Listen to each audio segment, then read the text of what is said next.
इस वीडियो में हम करेंगे कक्षा 6 का गणित का अध्याय 7 जिसका नाम है भिन्न यानी कि फ्रैक्शन।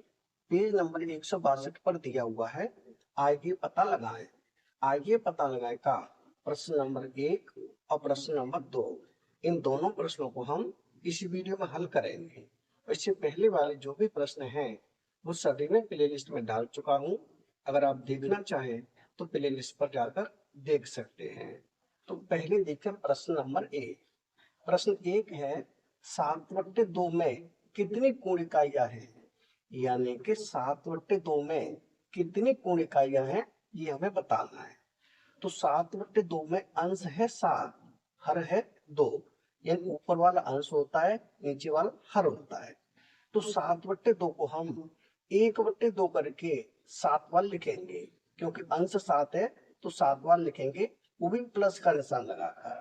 जैसे कि 7/2 है तो यहाँ हमने लिखा 7/2 बराबर होगा, ये हो जाएगा 1/2 plus 1/2 plus 1/2 plus 1/2 plus 1/2 plus 1/2।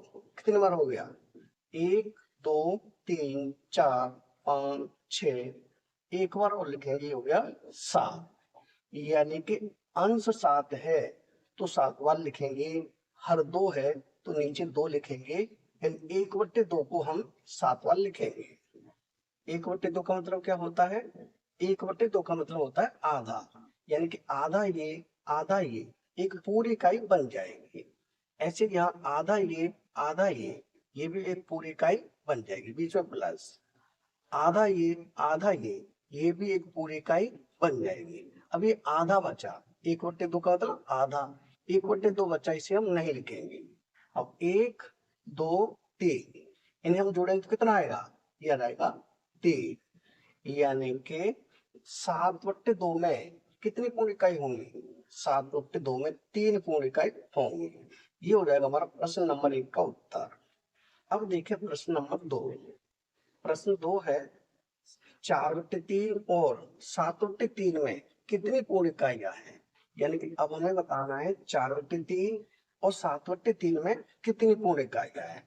तो 4/3 में अंश 4 है, हर 3 है, तो 1/3 को हम 4 बार लिखेंगे, जिसे यहाँ लिखें यह 4/3 बराबर होगा 1/3 प्लस 1/3 प्लस 1/3 प्लस 1/3।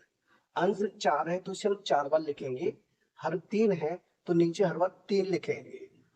अब इसे हम जोड़ेंगे, 1/3 प्लस 1/3 प्लस 1/3, ये 3 मिलकर एक इकाई बनाएंगे, तो यहाँ लिख दिया 1। अब 1/3 इससे कोई पूर्ण इकाई नहीं बनेगी तो इसे हम नहीं लिखेंगे, यानी कि 4/3 में कितनी पूर्ण इकाई होंगी? 4/3 में केवल एक पूर्ण इकाई होगी। अब निकालें 7/3 में, तो यहाँ लिखे 7/3, इसमें अंश 7 है, हर 3 है, तो इसे हम लिखेंगे 1/3 plus 1/3 plus 1/3 plus 1/3 plus 1/3 plus 1/3 plus 1/3, यानी 7 बार। क्योंकि अंश 7 है तो हम कितनी बार लिखेंगे? 7 बार। 1 2 3 4 5 6 7। अब इसमें 1 2 3, 3 से मिलकर एक इकाई बनेगी, प्लस 1 2 3, इन 3 से मिलकर दूसरी इकाई बन जाएगी। अब बच्चा 1/3, 1/3 से कोई पूर्ण इकाई नहीं बनेगी, तो 1 और 1 कितना हो गया? ये हो गया 2, यानी कि 7/3 में कितनी पूर्ण इकाई होंगी? यानी 7/3 में 2 पूर्ण इकाई होंगी, यानी कि 4/3 में कितनी पूर्ण इकाई होंगी? 1 पूर्ण इकाई होगी, और 7/3 में कितनी पूर्ण इकाई होंगी? 2 पूर्ण इकाई होंगी। यानी कि पहले का उत्तर होगा 3 और दूसरे का उत्तर होगा 1 और 2। ये हो जाएगा हमारे पहले और दूसरे प्रश्न के उत्तर। यानी कि प्रश्न नंबर 1 और प्रश्न नंबर 2 दोनों हो चुके हैं कंप्लीट। अगर वीडियो पसंद आए तो लाइक करें, कमेंट करें, अपने दोस्तों के साथ शेयर करें। धन्यवाद।